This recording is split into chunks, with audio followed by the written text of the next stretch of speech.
आपण पाहणार आहोत सब्जेक्टिव्ह प्रोनाउन आणि ऑब्जेक्टिव्ह प्रोनाउन. जे सब्जेक्टिव्ह प्रोनाउन आणि ऑब्जेक्टिव्ह प्रोनाउन. तर सब्जेक्टिव्ह प्रोनाउन असते I, she, he, it, we, they आणि यू. आणि याचं आपल्याला ऑब्जेक्टमध्ये कन्वर्ट करायला लागतं व्हॉइसमध्ये. तर व्हॉइस शिकूस तर मी तुम्हाला हेच शिकवून देते. सब्जेक्टिव्ह प्रोनाउनचं आपल्याला ऑब्जेक्टिव्ह प्रोनाउनमध्ये कसं कन्वर्ट करायचं, कन्वर्ट करताना काय लिहायचंय. तर चला आपण बघूया. तर आईचा आपण ऑब्जेक्टिव्ह प्रोनाउन मध्ये कन्वर्ट करतो मी. काय? मी. आपण इथे लिहूया मी. आय, शीचं, आता आईचं मी, शीचं हर.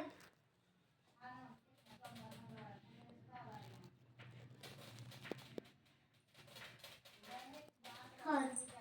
हिचं हिम.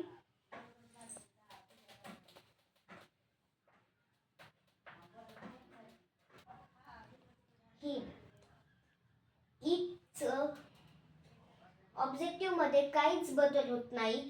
ते फक्त इटच राहतं. ते सब्जेक्टिव्ह मध्ये पण इट असतं ना ऑब्जेक्टिव्ह मध्ये पण इट असतं. तर इथे लिहायचं आपल्याला it. I T. I T it. V. V म्हणजे अस. तर इथे लिहायचे यू यस अस. दे. आता दे च देम होतं. तर आपण इथे लिहूया T T H E N then. आता आपण यूचं लास्टचं बघूया. तर यूचं यूच राहतं. यूचं यूच राहतं. Y O U. तर गाईज हे मी तुम्हाला एकदा स्पेलिंग सोबत हे करून टाकते. ऑब्जेक्ट मधले हे ऑब्जेक्टिव्ह प्रोनाउनचं कन्वर्ट ध्यानात ठेवायचंय. आणि हे आपले 7 पर्सनल प्रोनाउन्स आहेत. Subjective pronoun,